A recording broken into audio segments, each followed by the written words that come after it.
Ragaan giddugaleessa istaatistiksii mootummaa Itoophiyaa akka jedhutti waliigalaan ammas qaala'iinsi gatii biyyattii keessaa dhibbeentaa 35 irra jaajjii jira. Kunii fi kunneen kan dabalatee sababoota humni bittaa qarshii biyyattii kufaa jiraachuu warra ibsanii jedhu ogeeyyiin diinagdee.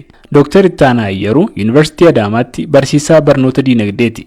Wanni kun kan mul'atu tokkoffaa yeroo mootummaan alergii oomishaa biyyattii jajjabeessuuf yaadu, lammaffaan sababa qaala'iinsaa fi sadaffaan ammoo balaan uumamaa fi namtolchee yeroo biyya tokko keessatti mudatudha jedhu.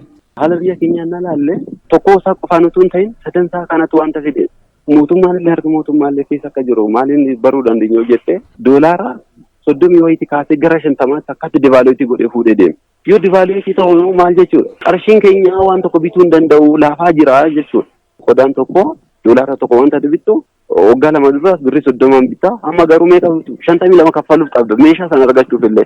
So birrii 20 wayii karaa devaluation fiddeessaa jechaadha. Garuu devaluation kun effectively kan inni irratti ta'uuf jechuu danda'u wanta biraa jiraachuu danda'a. Garuu akka biyya keenyaa keessatti wanta hundumaa biyya alaatii gashuu fi inflation nutti fideedha.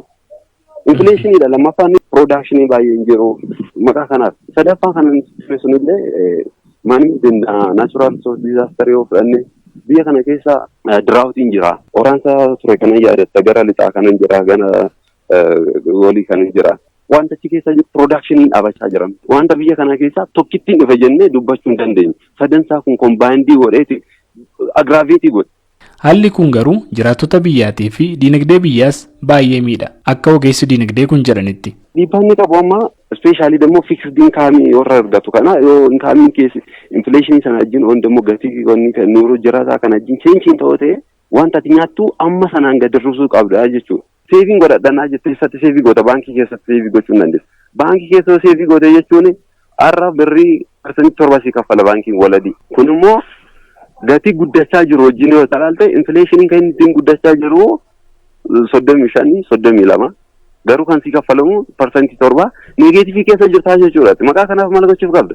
Uummanni birrii kaa'uu hin danda'u baankii geessa hin kaa'u. Maalirra kaa'uuf qabda? Asset irra kaa'uuf qabda. Mana bitaa, makiinaa bita. Gatii manaaf gatii makiinaa waggaa lama keessatti ilaalle daabilii dabaleef. Agartee maqaa kanaaf assetiin qabata namni malee kaashiin hin qabatu. Maal jechuudha kun? Seeviiniin gadi bu'a. Gadi bu'a jechuun baankiin keessa maal jira? Kaashiin hin jiru. Baankiin birrii fi kan liqeessuu hin qabu. Yoo kan liqeessuu hin qabu ta'e immoo akkamiin produksii goonaa jiru? Produkshinii gadi irrasaa deema. Produkshin gadi irratti jechuun immoo kan nyaannu iyyuu dhabuu hin dandeenye. That is why currently waggaa lama fuula dura koo poverty rating kan jedhamu Itoophiyaa keessatti 24 ture. Amma 30 galeera. Yoo kana hanfufne 40 galuu danda'a. Jechuudha kun miiliyoona 10 miiliyoona 20 waggaanii hiyyeessa ta'aa deemaa jechuudha. Agartee kun immoo miidhaa guddaa fida biyyatti. Dr. Ittaanaan keessumaa warri qabeenya dhaabbataa irratti maallaqa kuufachaa jiru oomisha dabalataa kan fidu waan hin taaneef wanti kun akkanaan itti fufnaani eegar baankileen biyyattii maallaqa sochoosan dhabuu malu jechaan erga akeekkachiisanii booda warri maallaqa qabus otoo oomisha oomishuu irratti bobba'ee ofis biyyas fayyadee gaariidha jedhan. Dr. Biraanuu Alamuusii ogeessa diinagdeeti. Yaada Dr. Ittaanaan dubbatanitti dabalata wanni kun yeroon to'atamuu qabaa jechaan VOA'tti himan. Mootummaan meeshaa lama farkaa qaba diinagdee bilisaa keessatti poolisii baajataa fi poolisii maallaqaa jedhama. Kanaan kan inni to'achuu danda'u.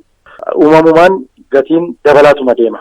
Garuu gaafa hamma malee ta'e gaafatti fuuyinsaan dheeratee jedhedha. Dhiibbaasaa to'annoon kan itti galamuun irra jiru. Kanaaf to'achuudhaaf ka'umsa isaa addaan baasutu barbaachisaadha jechuudha. Akkuma dura isheensi ka'umsi gara qabxiiwwan afuriinkii kaasee gaafa fedhii mi'a tokko baay'ee ol guddatu.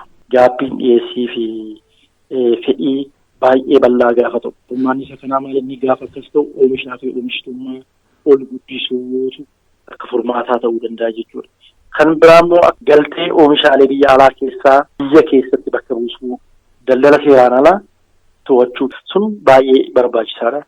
Inni biraa immoo dorgomtoonni baay'een yookiin immoo dhiyeessitoonni baay'een akka jiraatan indastiriiwwan xixiqqoon akka gurguddatan gochuun baay'ee barbaachisaadha. To'annoon oomishaalee immoo akka jiraatu. Biyyoota gurguddatan kana keessatti ilaallu gatiin ittiin gurguramu meeshicha irratti laxxafamee jira. To'annoon akkasii sunillee gara biyya keenyaatti yeroo dhufe qaala'insa gatii kana amma ta'e to'achuu hin danda'amaa kan jedhudha. Yuunivarsiitii Adaamaatti barsiisaa barnoota diinagdee kan ta'an Dr. Ittaanaanis yaada furmaataa dabalataa yoo kennan akkas jedhu. contractionary monetary policy kan jedhamu jira. Isa fayyadamuuf dirqama mootummaan jechuun qarshii gabaa keessa ba'e kan baankii ala ba'e kana sassaabee baankiitti deebisuuf qaba. Baankiitti deebi'ee jechuun qarshiin kun akka jaallatee ala floating godhu plus ደግሞ maaliif ba'uuf qaba qarshiin kun baankota financial institutions kun maal amma isaan amma profitiif hojjetu. So profit isa guddaa isaaf kennuuf kennan garuu governmentiin policy baasee baankiin eenyu finance kennuuf qaba, eenyu finance gochuu qaba, eenyu deeggaruu qaba kan jedhu baasuuf qaba. Dr. Ittaanaan humna bittaa qarshii akkas kufaa deemu dhaabanii bakka itti deebisuun yeroo dheeraa kan fudhatu ta'us yaada VOF kennan keessatti dubbatanii jiran. Gabaasa Sagalee Ameerikaa